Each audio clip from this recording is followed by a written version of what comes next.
Welcome to Live DAF, your online DAF Yomi Shir. Shalom Aleichem and welcome back to today's DAF. Bava Basra DAF Nun Daled. We are holding on Nun Gimel Amud Beis on the last line. Amar Rabbi Yirmiyah Bira. So he said in the name of Amar Rabbi Yehuda, Hayman, the Shoda Lifta. So we have this fellow who took lifta, which is turnip seeds, and he planted them Beipile de Ara de Ger, in the crevices, Beipile are in the cracks, in the crevices, found on a property which had belonged to a ger who passed away. Property is now hefker, open to all takers, provided they make a proper chazaka. Chazaka entails digging, enclosing the property, guarding it, etc. But here he simply tossed some seeds into pre-existing holes. Lo yahav chazaka. That is not a chazaka. Asks the Gemara the obvious, my time, why? I mean, he just used the property in a big way. He planted in this property. It's not a chazaka because there was no direct benefit to the property. He didn't really change the physical makeup of the property. My time bi'idna de shada. At the moment when he tossed, at the time that he tossed the seeds into the ground, lo yahav shvacha. You don't have any tangible shavach. There was no benefit, no tangible benefit accomplished. Rashbam says, okay, if you would have planted and then covered up the seeds with soil, then you have some sort of visible change that occurs, some sort of shavach. He benefited, he contributed, he improved the property. But here he didn't do that. He didn't dig because the pits were pre-existing. He didn't plow, he didn't do anything. So that act of tossing the seeds does not constitute chazaka. It's not a show of ownership. Now, what happens when the plants begin growing and he takes the crop? I mean, that's pretty much, that's a pretty, grand act of ownership. Hashta de kashavach, memela kashavach. Yeah. So although later on it grows, it prospers, we have a full crop growing, and in fact, the Mefarshim say the reason why the Gemara picked lefes as an example, because it grows fast and it's a pretty speedy project. So you see immediate results. Still, says the Ritva, the point here is that it's not enough for chazaka, because on the one hand, he didn't really do anything when he planted. He didn't change the makeup of the property. In order to be chazaka, for it to be chazaka, you have to do a noal, godar, or paratz, right? We had yesterday. You have to build a wall around. You have to, or dig, right? Rafak beipurta. We're going to see today. Digging in the property is considered, charisha. It's considered a maisa in the guf hakarka, says the Rashbam, which is mashbiach the karka miyad becharisha zu. You see immediate, tangible results. You see hashvacha. You see an increase. You see a positive contribution to the karka. But here, he didn't do that. And on the other hand, when the plant and the crop started growing, so now that you see shvach, that happened on its own. It happened indirectly. It was an indirect result of his activity. That's not enough to be considered chazak. And the Rashbam points out, although we speak about, throughout the parak, we speak about cheskas gimel shanim involving achilas peiros. Sure, when we speak about the chazaka, which is serving as a raya, as a proof of ownership, right? It's a totally different case. It's being used as a substantiation of ownership claim. I bought it, I paid for it, and the chazaka is a raya. Yeah, so there, achilas peiros does the job. It substitutes for the need to have a shtar, to prove ownership. But when it comes to being koine, the chazaka, which is a cheskas kinyan, to achieve immediate, instant acquisition. It's a totally different system.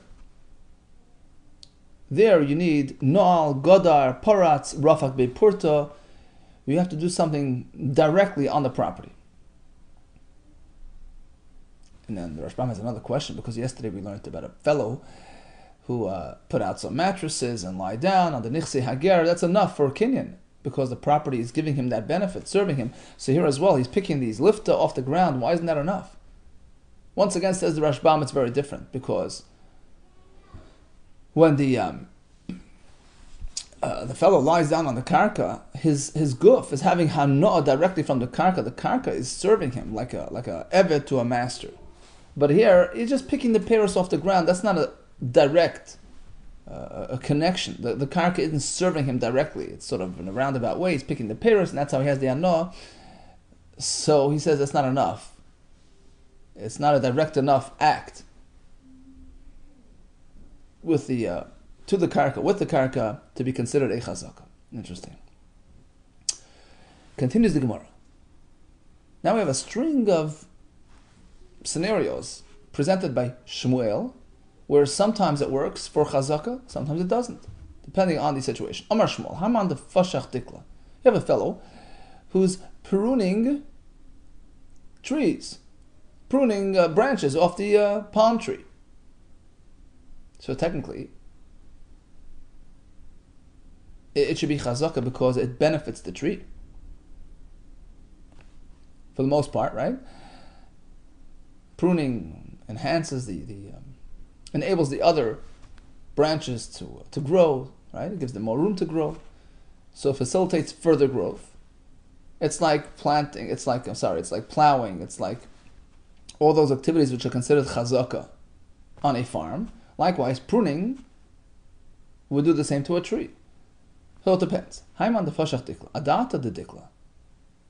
If it's kavana, if his purpose is to benefit the tree, kani, that constitutes chazaka. So he gets the palm tree. Adata the chiyusa leikani, but if his intention is to feed his animals, he's just picking those branches to feed his animals. He has no intention of benefiting the tree. And of course, by the way, we're speaking about a tree which is hefker, right? So he's not koina leikani. Hey chidam, how would you know? I mean, anybody can claim anything. How would you know what's going on in his mind, what his intentions are? We look at his form of activity. We see exactly what he's doing, and that gives us a pretty strong indication as to his intent. Hechidami, for instance, shakal mehaigisa.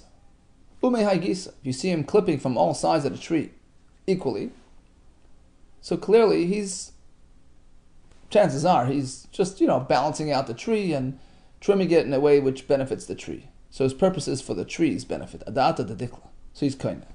Kulu mechadgisa, but you see him just shaving off, one side. That's not typically the way farmers do it. Adata the chiyusa. Here you can readily assume that his purpose is for the animals and he's not kaina. Ve'amar Shmuel, another halacha in the name of Shmuel, in similar fashion.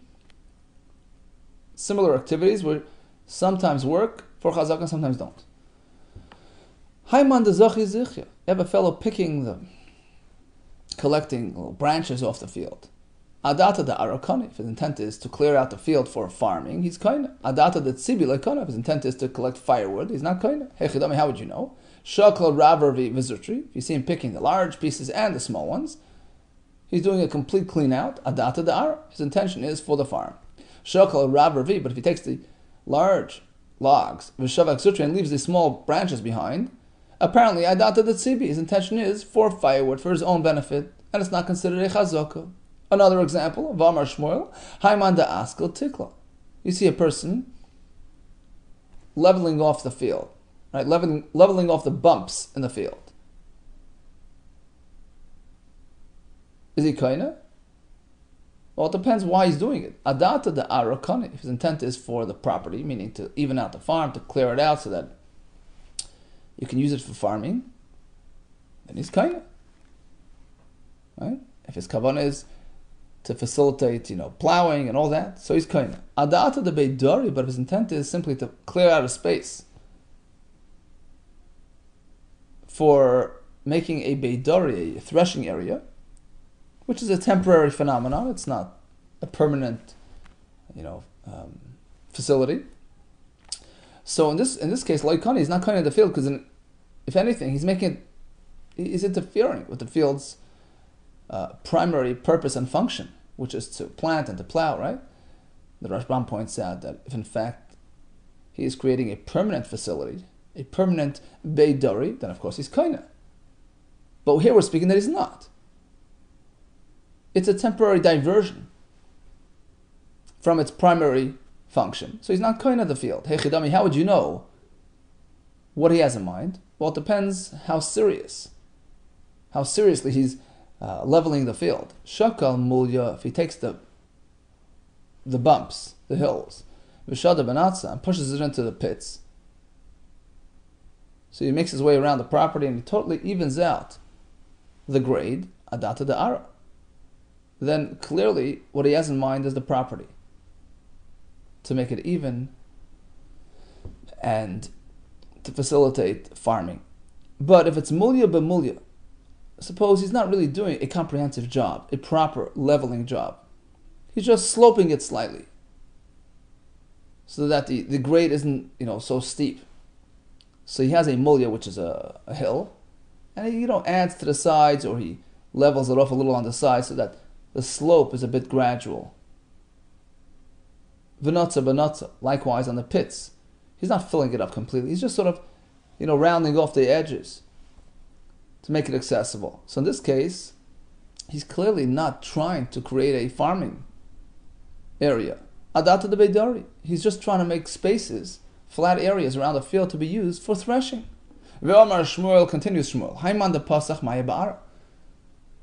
A fellow approaches a hefker property, and he opens up the gateways to let the water in. So we can look at it two ways. Is he trying to water the field, which is considered a positive contribution to the field, which is eicha zaka? It's just like plowing, it's just like digging, right? Or does he have other plans with that water? Perhaps to trap fish. It all depends how he does it. Adata the arakani. If his kavana is for the property, he's kaina. Adata the kavri. But if his kavana is for the fish, like kani, he's not kaina. How would you know what he has in mind? Well, pasach terei bavi. If he opened up 2 points, 2 openings, chad ma'ayil, 1 inlet for the water to come in, v'chad mapek, 1 outlet to let the water drain, adata the kavri. Clearly his intention is to trap fish, because he's uninterested in having the water stay in the property and water it. He's just trying to filter that water as it comes through and catches fish. But if he merely opens up chad bava, 1 opening, an inlet, but no outlet, which would cause the water to stay entrapped in this property and water it, adata da'ara, here he's kind of the property because his kavan is to benefit the property.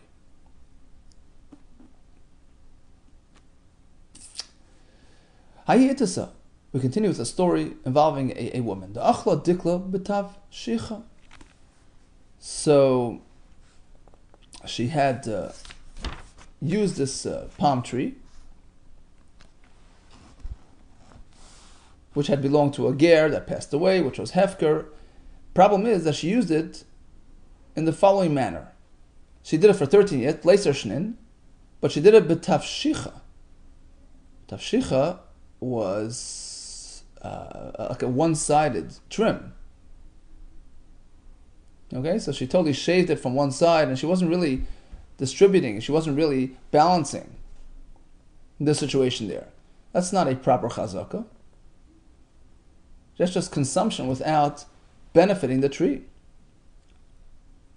So what happened? Asa, hahu gavra, so this fellow who had just learned the halacha and the DAF yomi, he shows up, notices the way the isha is taking possession. He says, okay, I'm going to grab it now, because it's not really hers. She had not really done chazaka. Rafik to say porte. He took a shovel and he did a little dig under the tree. Asal kamed the Levi. So he comes to Levi.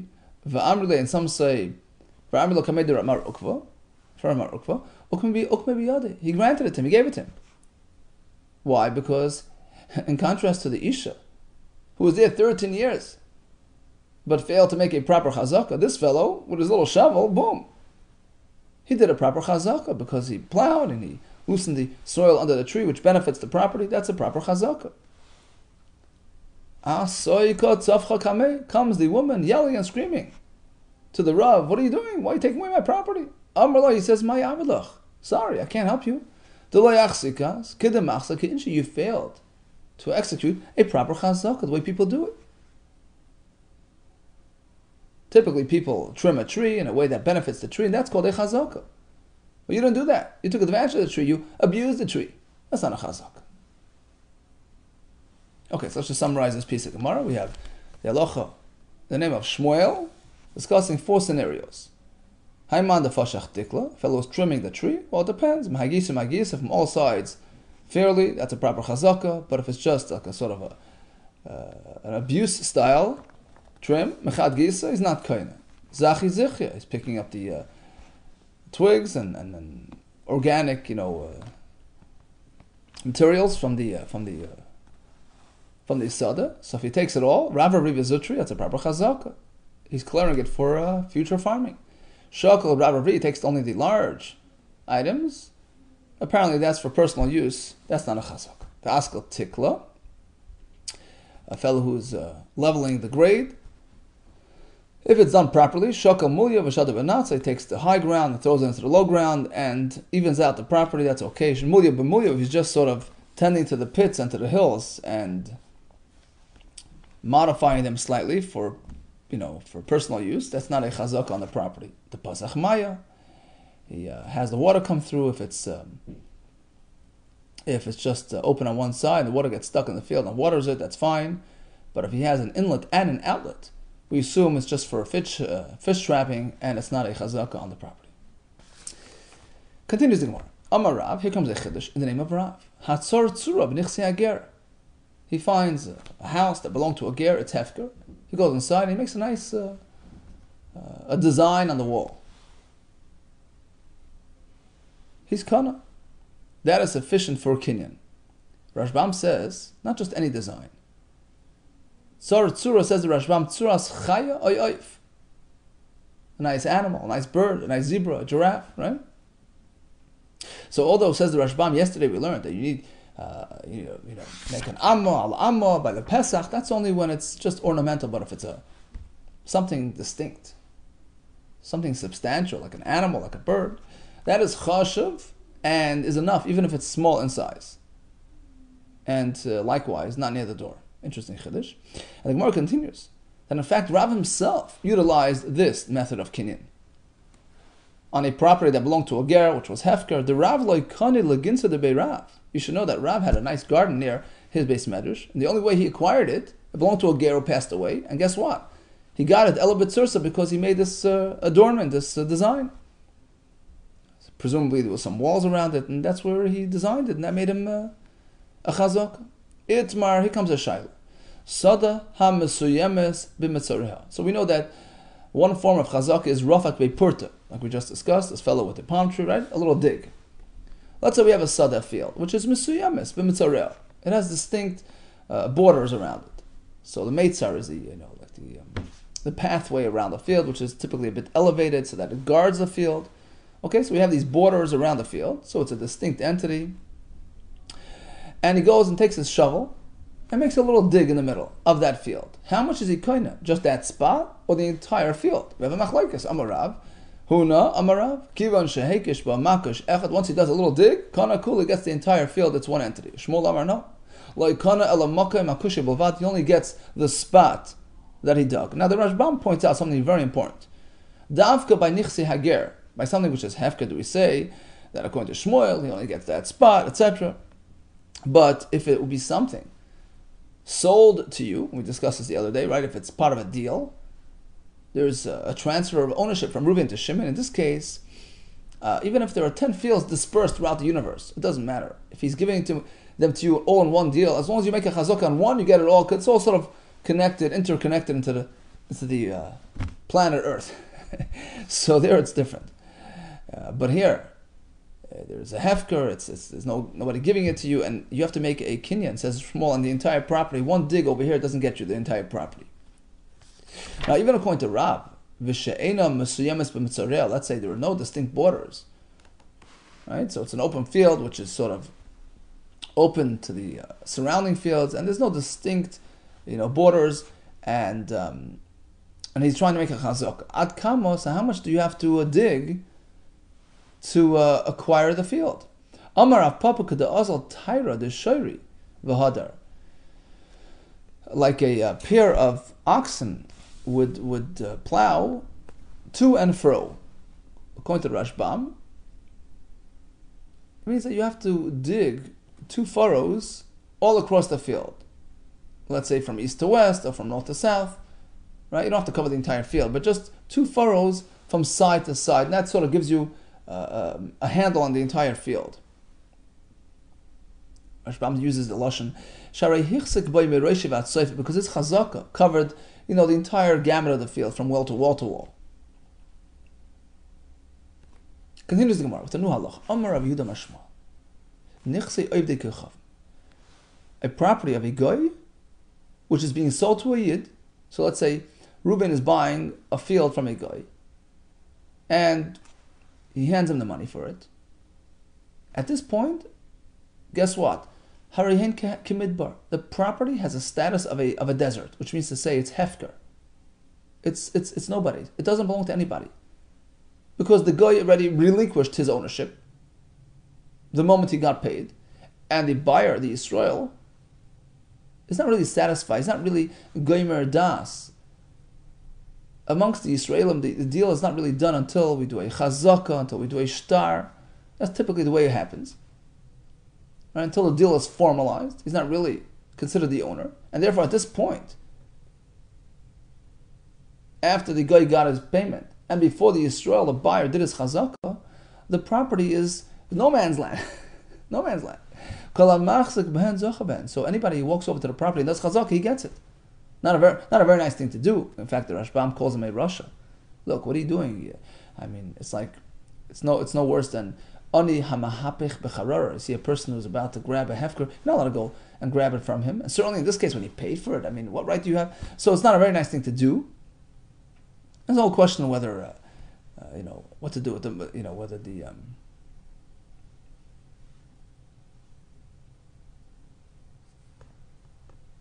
what happens to the money, whatever. So Rashbam says that the lekeach, the buyer, the first buyer, he's got to deal with the guy. That's what Rashbam learns. In any case, that's the halach. The property is now in a state of limbo. Kol hamachzik behen zochaben. My time. The Gemara explains exactly why this is happening. Oived kachavim. A guy, a seller, michimatu zuze liyadi. As soon as the money reaches his hands, right? A guy, Taisus explains, has the ability to access kinyan kesef. It brings the Gemara in Kedushin. Kol kinyanei shel evkicham v'kesef. Kesef works with a guy. Money speaks, right? Money talks. So as soon as he gets his money, as far as he's concerned, the kinyan is done. He lets go of the property. Historically, right? Yisrael, on the other hand, the Yisrael, the buyer, he needs more than that. He needs a formal, complete kinyan. Yisrael loikani ademati shtar liyadi. He only gets the kinyan when he gets a shtar. Hilkach harihin kimidbar. So until that happens, the property is hefker, open for all to take. So interesting, because the Rashbam, he brings the Gemara that the Israel, even when he buys from another Yisrael, the deal is not done until we formalize it, right? A chazak, even when you pay, you have to do chazaka. It has to be followed by either chazaka or a shtar. Certainly when you buy from a guy is an anos, he's a rab, it has to be formalized for the Yisrael to really feel secure and feel, consider himself the owner. But, Taisus has a point, the fact is you're losing out. I mean, by insisting on formalizing the deal, right, by waiting until you get a shtar, you're going to lose the property. In this case, somebody can just come take it. But the fact is, Taisus says, that's the way we assume a Yisrael wants to conduct his dealings. That's the way he's ruggle, liknois. you need to complete the deal with a shtar or chazaka. Until that happens, he's not really looking himself as considering himself an owner. So there's no gemiras das, there's no smichas das. He's not really being kind of the field until that happens. So that's halach in the name of Shmuel, right? Amalei Abai Rav Yosef. Comes Abai and asks Rav Yosef, Mi Omar Shmuel Hachi? Is that so? That Shmuel teaches us this interesting chiddush that the property is hefker and anybody can come take it. V'Omar Shmuel, but Shmuel himself taught us, Dina de Malchus Adina. The laws of the land are binding. Binding on all of us. Binding on all residents. All have to adhere to the laws of their country. Okay, how does that pertain to us? Umalka Amar, and the authorities have already dictated Loy likni ara ela bigarta, that only one who has a purchase, a sale document, is kind of the property. And this fellow here grabbed the property by merely making a chazak. It doesn't really have a shtar to substantiate his ownership. Rather, the true owner, the actual buyer, he's going to get a shtar eventually, and when he does, he is deemed the owner in accordance with Dina de Malchusa. By the way, the Rashbam explains the basis for Dina de Malchusa Dina. Why is that so? So he says like this. He says, Kol misam varnoinius, about 15 lines from the bottom. Kol misam varnoinius umin hogas shel mishpate melachim sheragilum lahanig malchusam dinahu. They have a status of din. We have to abide by the laws and taxation laws. Shekol b'nei hamalchus mekablam ha'leim eretzoyim chukei hamelech mishpatav. He says, you know why? Because all residents have readily accepted these laws upon themselves. When a person is part of the, let's say democracy, he is acquiescing to the system of government that he's part of, that he's living with. Vilkach din gamarhu. Therefore, has the status of a din, and ve'ela machzik momen chaveru al pi chayk hamelech hanoig be'ir mishum gezel. And if in fact a person has in his possession something which used to belong to somebody else, but he's following the laws of the land, and according to the local laws, he's entitled. So he's considered the true owner, and he's not considered a gazlan. Interesting, because the Ran in Nedarim explains that Dina Malchus Dina is based on the fact that a king could just expel a person from his property, from his kingdom. So basically, you have to listen to him, because otherwise, you're staying there without you're in his property without permission. But others say that in Eretz Yisrael, for instance, Melech Yisrael, right? I believe the Ram himself says that Melech Yisrael is different because the property, the land belongs to Klal Yisrael, so he doesn't have that element of ownership on it. But according to our Rashbam here, it's a universal concept. By virtue of being a resident, you have accepted, by default, you have accepted upon yourself all the local, rules and regulations, and they must be followed. So in any case, that's the kasha. How could Shmuel say that Ruvain purchased a property, but he hasn't yet taken possession, he hasn't yet taken a shtar on it? Shimon can come just grab it. What do you mean? Dinan Malchusa tells us that only the one who's in possession of that shtar is really the true owner, which is going to be Ruvain, not Shimon. Amar Leisu, Rav Yosef responds to Abai, Ano le yadano. I don't know the answer to your question, but I know about a story that will prove that, in fact, Shmuel did, hold of this halacha. And by the way, the Rashbam actually adds another twist to this discussion. He says that apparently Rabbi Yosef disagreed with Abaye. With Abaye's premise that the Malchus indicates that only the shtar holder is the real owner. He says, no, that's not Dinan Malchusa. Even Chazaka is enough to acquire a property. So basically that would be his answer to the kasha, but he didn't really directly respond to the question. Rather, he sort of diverted to a story. He says, look, I know about a story that involved a similar situation. And, Shmuel's halacha was in fact implemented. Uvda hava b'dura de Reusa, there's a story involving a place called Dura de Reusa. Rashbam has two pshatim. Either that was the name of the place, or a kfar shel royim. Dura means a village, the Reusa of shepherds. So what happened there? This very story. B'Yisrael the Zavan Ara. A Yid purchased a property from a guy. Vasa Yisrael Achrina. Sure enough, another Yisrael comes along, zooming in. Ravak B'Porta. Before he had a chance, he quickly took a shovel, dug it in, and did a chazak. What happens now? Asal Kamei de Rabbi Yehuda. So he comes to Rabbi Yehuda, and the Rashbam points out that Rabbi Yehuda was a Talmud of Shmuel. Right? The Gemara begins with Amar Rabbi Damar Shmuel. So Roiv Maas of Shama Mishmuel, Rabbi says the Rashbam. We assume that whatever he's going to say is really take it from his Rabbi Shmuel, and guess what he said? Ukma biyada the sheni. He says Shimon, the grabber, the snatcher, keeps it. So he actually applied this halacha l'maisa. Amar lei. So Abai responded, well, you can't really prove anything from that story. Dura de Ru'usa ka'amras. You're referring to this town called Dura de Ru'usa and using that as a raya. Nah, Hassam there. Bagi was a valley. The mitamri havu. These people were tax evaders. They hadn't been paying their taxes for years already. So the actual owners, the goyim, weren't paying taxes for a while. Taska. Interesting, if you switch the letters, it's taxa, taxes. So they hadn't been paying their dues. And guess what happens? If you fail to pay your dues, you lose your ownership. Malka Aman, the king says, Man diyav taska lechel ara. Whoever pays property taxes, he gets to keep the property. So there's no raya from there. Those goyim weren't really owners anymore because had lost their ownership rights. Of course, they had no rights to keep it or to sell it. So yeah, in fact, this new fellow who comes over to the property and commits to paying the taxes, he gets it. That's a totally different situation than our halacha. We're speaking about a person who actually owned the property. Right?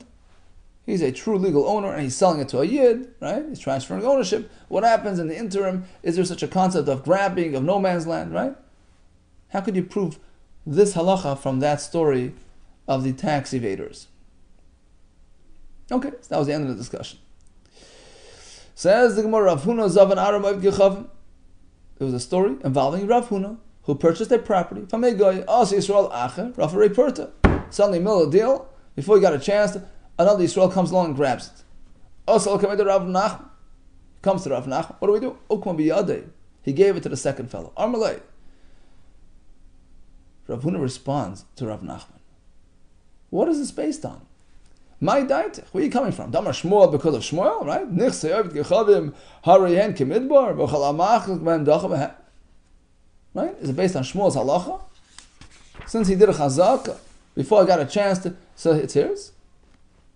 Okay. But if that's the case, let's keep in mind. Remember Shmuel told us earlier that when a person does a little dig, he doesn't get the entire property. He's kind of only that spot. Well, this new fellow who came along just did a little dig. Okay, just give him that square inch, nothing more. Liyav limar, why don't you implement for me Kidduch Shmuel? The other halach of Shmuel, Damar Shmuel, loikana al makam akusha bavad. When one makes a chazaka by doing a little dig, he only gets that spot. Don't give him the entire field. Amalei. So Rav Nachman says, actually, Bahai, with respect to that question, these are two unrelated points, right? So regarding that question, Anal Kishmai Teich Svirli. Actually, I adopted you, Rav Huna, your opinion. Dam Rav Huna, Amar Rav, you quoted Rav, that even a little dig covers the entire property. So on the one hand, I'm going like Shmuel, that since this fellow grabbed the property before you had a chance to complete your deal from the guy, he gets it. On the other hand, I follow Rav's shita. Even a small little dig constitutes a full-fledged chazaka. Shalach Rav Huna bar Avin, he sent a halacha that in fact the Yisrael shalokach soda moed kechavim. Yisrael purchased the property from a guy. Yisrael achav echzak ba. Another fellow comes along and grabs it. You can't take it away from him. That's the halacha. V'chein hoya Rav Avin, Rav Elah, v'chol Rabbi Seinu, and likewise all these chachamim and Rabbeim, Moshav and Medavar, they all agreed by consensus that this is the correct halacha. Okay, let's just recap today's daf. We began with a fellow who was shada, lifta by pili de ara, the ger. He sees a ger's hefker property, takes some seeds, tosses it into the pits. It doesn't really work because it's not really a direct shvach in the karka.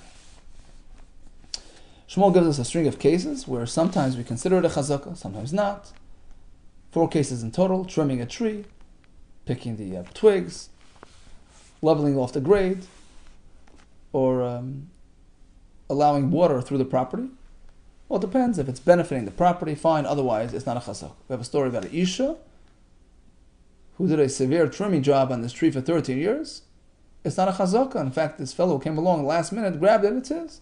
Rav says, Surah, by making this, drawing this nice picture on the Nichsei Hager, that's considered a chazaka. What about a small dig on a big field? Rav says, gets you the whole field. Shmuel says only that spot. Now, if it's an undefined field, it's not surrounded by a distinct border, even Rav would agree you have to make a more extensive chazaka. And then we continue to the halacha of Rabbi Yehuda Shmuel, Nichsei Eved Gechavim Harihen Kehefker. Right? Because the guy, as soon as he gets his money, he lets go. The Yisrael was not kohen until he gets a shtar.